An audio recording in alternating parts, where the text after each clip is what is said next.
Welcome to Hochoka Podcast.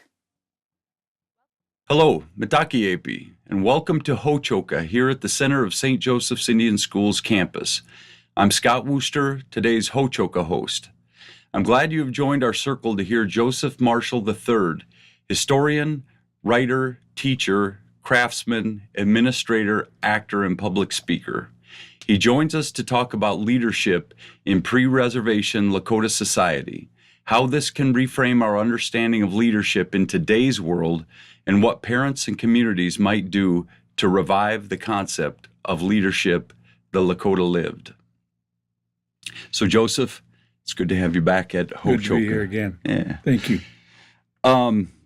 As we prepare for this conversation today, I keep thinking about our current state of affairs in the world as we have them, and you think about how polarized things have become. The state of politics in this country is definitely polarized. Exactly. And there's the wisdom of the Lakota concept of leadership that we have.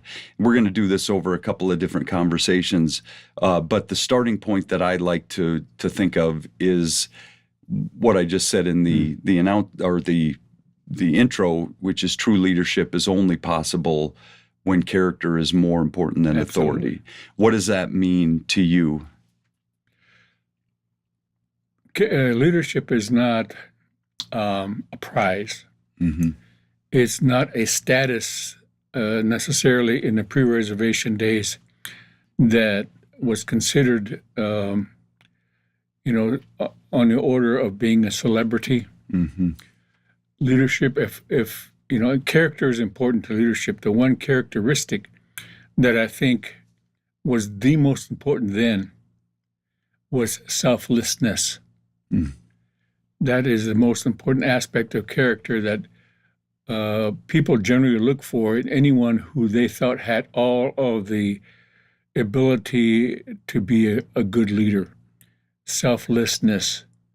In fact, there were a lot of teachings about leadership, and one of the first teachings that was provided was the simple statement that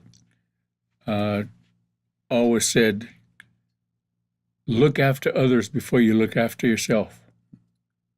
And when you stop to think about that statement, that is the underlying strength of what leadership is in Lakota culture prior to the reservations. So that's why I say that characteristic, that aspect of anyone's character is the most important. Mm-hmm. And sometimes it feels like leaders today don't look. Yeah. No, they do not have that selflessness. They don't display it. They don't demonstrate it. They don't live it. Right. At all. They're showing the me first. Exactly. Kind of. So in the pre-reservation days, number one, were there bad leaders, and what would happen if someone were to lead in a way that didn't seem responsible or selfless to the people? One can say they were bad leaders, but they didn't last very long. Mm-hmm. Keep in mind that how leaders were made, how they came to be selected as leaders was not the same as it is today. Mm-hmm. in our democratic society. We didn't have elections. There were no terms of office. There were no job descriptions. None of that what we associate with leadership today. A person rose to a leadership position by demonstrating the right character, the right traits that made them a good person, first of all, and then selflessness that made them a good leader because that selflessness helped them to take care of other people first. But of course, sometimes somebody strayed from that Mm-hmm. path or tried to act in such a way that did not put the needs of the people ahead of his or her own. In that case, the remedy was simple. You simply stop following them. Mm-hmm. That's all it was. Mm-hmm. There was no fancy recall election. There was no lectures. There were none of that happening. I mean, there's a popular story that went around that my grandparents told me about a village. One day, a man woke up who was the leader, who was the head man of the village, and had been cautioned by his elders to be very careful about some of the decisions he made, some of the advice that he gave. But of course, he ignored them and decided to take a different approach that was sort of selfish. And one morning, he woke up and found out that he and his family's lodge was the only one left in the village. During the night, everybody had packed up and just left. Mm-hmm. Now, that may be an extreme example, but it is nonetheless an example of how people dealt with bad leaders. Right. And it was effective. Yeah. And it's a perfect example. It might be extreme, but it's perfect. It spells it out perfectly. Right.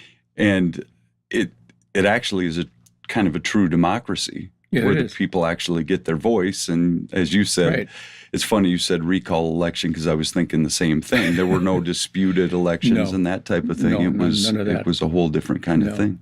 Perfect example of democracy. Right. What do you consider to be the traits of a leader or the character traits?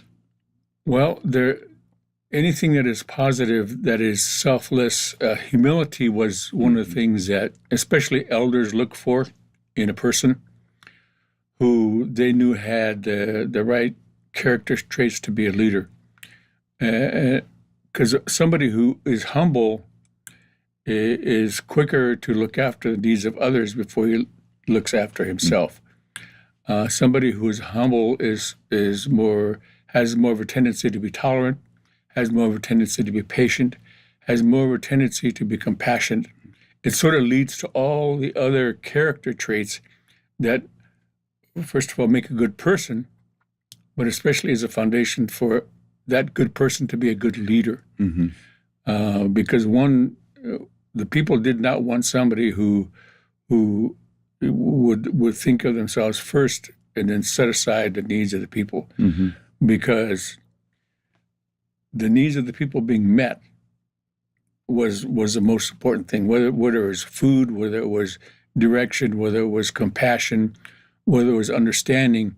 As long as those needs were met, that's what the leader's job is. He either did it himself or herself or helped others, fostered that whole approach to mitigating a problem that required any of those answers. Right. And as soon as the leader takes themselves out of the way, everything else kind of follows naturally. Exactly, because he's not the main objective of anything that happens. Right. You talk about the power of four. Right. Culturally, can you just give your idea of what those four? Exactly. I've taken a bit of time to really study one of my heroes in Lakota culture, aside from my grandfathers and my father and uncles. Historically, I admire people like Sitting Bull, Crazy Horse, Swift Bear, Spotted Tail, and others who either over time or for periods of time demonstrated those kind of characteristics that made a good leader. The one person I focused on was Crazy Horse, because when I was a boy, I began to hear stories of him from my grandparents from that generation, who knew bits and pieces of his life story and the times that he lived in. And so on that foundation, I tried to study what made Crazy Horse a good leader. And it's the same across the board for he or anyone else who rose to a position of a military or civilian leadership. It's that selflessness, humility, but also they had to put, for lack of a better way to put it, 4 methods of approach to leadership. One was to know yourself, know himself, know the individual leader to know himself. And then secondly, to know your friends. Third, to know the enemy or the problem. And fourth, to take action first, to be the first to take some kind of action, lead the way. And those things, those actions, those methods showed up consistently in how he approached certain situations, whether it was on a battlefield or in civilian life. Mm-hmm. He always demonstrated one or all of those anytime he tried to mitigate any kind of situation. So when I talk about the power of four, that's what I'm talking about. Know yourself, know your friends, know the enemy, and know the problem, and take the lead. So let's just unpack that. The first of the four, which is the know yourself piece. Right. Yeah. Why is that important, and what makes that possible for a leader? Again, it's always hooked to that trait of selflessness. To know yourself is to understand what your strengths and what your weaknesses are, and to be brutally honest with yourself about what those are. Mm-hmm. Because that's what you face the world with. That's what you bring to the job, as it were, as leader, is what you are, what you know, what you can do, what you're capable of, what your feelings are about certain issues. I remember an incident years ago when my wife and I first moved to Santa Fe, New Mexico. We went to an old restaurant. I mean, it was a very old building, one of the oldest buildings in Santa Fe, and there was a restaurant. And that evening happened to be live music. Mm-hmm. So we got a table, we ordered food, and we sat and listened to the music and watched people. And it was crowded because it was a Friday night. And we had a small table, and there was one chair at the table. And somewhere in the course of the evening, a young lady came and asked if she could, use the chair at the table and put her purse in her jacket. She did. And so she went out and mingled with her friends and came back, ordered a drink, would take a drink and go and visit and come back. And this went on over the course of the evening while we were there. We didn't know her. I don't know her name. I could still see her face. But before she left, she came over and leaned. It was so noisy in there, she sort of had to shout to be heard. She leaned across the table and said to us, "Wherever you go, there you are." Mm-hmm. And I nodded politely, and, she smiled and left. And I thought about that incident afterwards. And she spoke the truth. Wherever you go, there you are. Whoever and whatever you think you are, whatever you are in reality, whatever you comprise as a person, your character, your habits, your philosophies and your attitudes about life, you always take them with you, Mm-hmm. no matter what. And the one person you cannot get away from is yourself. Right. So one might as well be honest with oneself about what my weaknesses are, what my abilities are, what I can and can't do, because that's what you bring to your life, one thing.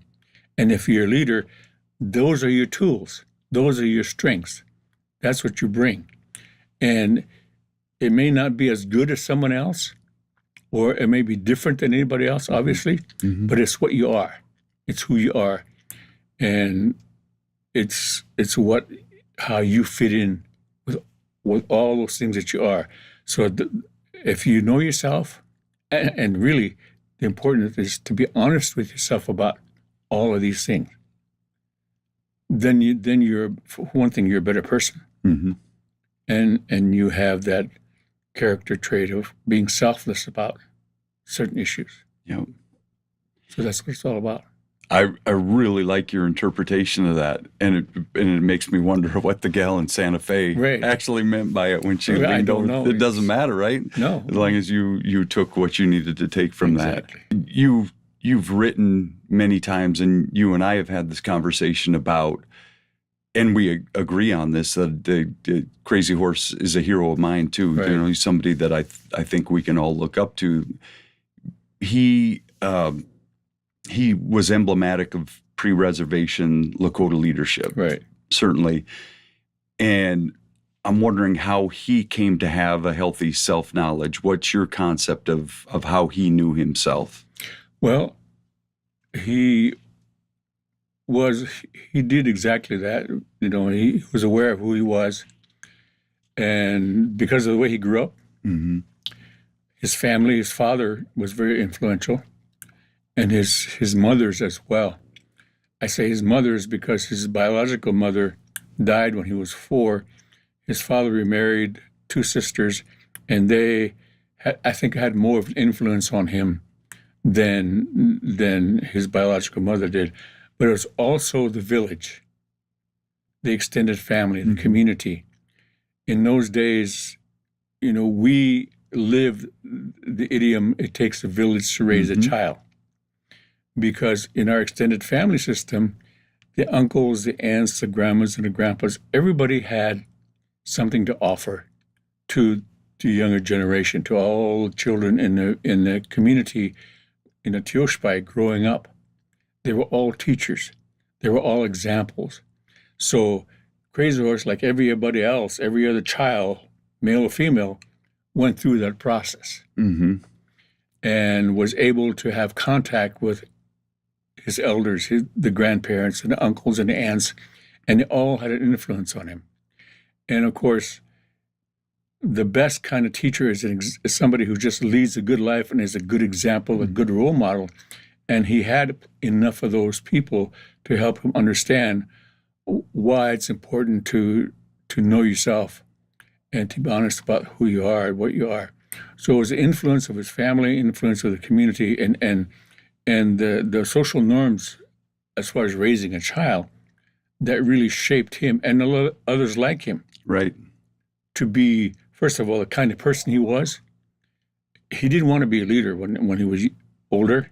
He didn't want leadership, but he was guided toward it because of, the advice of other people, because people saw in him those traits that they wanted in a leader, so they pushed him toward that responsibility. But how he grew up was the important aspect of it. Right. And I think about the way leaders are created now. Right. You have to want that leadership, and you promote yourself. Which is so different than that reluctance of where the people have asked you to govern in a way you didn't ask for that. Exactly. And to create that, the self-knowledge that he had then, I always try to frame this, as I work with 7th through 12th grade boys who, are in a far different time than Crazy Horse. Yes. And you talk about it takes a village to raise a child. Nowadays, with my 13-year-old boys that I might be working with, they're bombarded by a global village, right? Yes. Where you have access to things all the time. Right. And so you're trying to shape your self-knowledge. And we have very little filters to help those boys, the children of today. Mm-hmm. In those days, a lot of the influence was fairly positive because people were trying to always be mindful of the fact that they were the teachers and models for the next generation. Right. So they were aware of that. Yeah, and the roles were more, the way I see it, is well understood by the people in the village. Exactly. Yeah. One thing that I would ask you maybe to talk about is Gigi? Gigi. Yeah. Thank you. Yes, and making weakness a source of strength. Right. I mean, all the stories say that Crazy Horse and his older sister had a light complexion, and their hair was dark brown to light brown. And, when people found out about that later on, they said, well, he had to have been, maybe he was part white or something along those lines, which is not true. He and his sister had a condition that was, I can't remember the scientific name for it, but it's like 2 or 3 steps down from albinism. Okay. Where it shows up in people of dark skin, where the skin is a little bit lighter, the hair is lighter, where other Lakota kids had coal black hair and deep brown skin. His was not that. His skin was not that dark. His hair is not that dark. So his mother wisely named him Gigi, which means light hair. Okay. Yeah. Knowing probably that other children would maybe tease him because of he didn't look exactly like everybody else. He had all the other features, Lakota features. It was just those two characteristics. So because she named him that, she took away the sting of someone else taunting him with that name. Right. So again, she took what she perceived might be a point of weakness or attack from other kids and made it into a strength for him, and so he was able to use it as a way to develop character. Yeah, I've never heard that story before. I like that. Yeah. And then there's also the story of a young man who wanted to join Crazy Horse's village. Well, yeah, there were a group. There's a group of young men. Okay. This was after some of the Lakota had gone with Red Cloud to Fort Robinson. After Red Cloud signed a treaty and people moved there, that was one of the requirements, to give up their arms and move to live under the control of the whites. And the two bands that were still living a free nomadic life were Sitting Bull's band and Crazy Horse's band. So 3 or 4 young men broke away from the agency at Fort Robinson, which is in northwest Nebraska, traveled all the way up to what is now north central Wyoming, near the Bighorn Mountains. We call them the Shining Mountains, in the Powder River Valley. Yep. Found Crazy Horse's villages and asked to join his village. And so he invited him to a meal and visited with him, and then invited him to go on a rabbit hunt. And a couple of the young men agreed to go with him, gathered their weapons and went. The others sort of turned their noses up at it. Well, why do we want to go on a rabbit hunt for? Mm-hmm. I'm a man. I'm a warrior. Why would I go hunt rabbits? Mm-hmm. So he took the 2 or 3 hunters that went with him. They hunted rabbits, came home, came back to his village, and he invited them to stay. The others he wanted nothing to do with. And his reasoning was simple. If you're willing to do something as a man, as a warrior, as a hunter, if you're willing to do something so mundane and simple on behalf of the people, then you'll do the big things as well. Mm-hmm. And so he was looking for those characteristics in the men that were following him. Yeah. And that's humbling yourself. Exactly. And which leads to self-knowledge, right. Which is great. Joseph, thank you for being with us here today. My pleasure. And thank you to you all for joining us here in the Ho-Chokeh at the center of St. Joseph's Indian Schools campus, where we talk about issues that are central to Native American education today. Until next time, stay centered.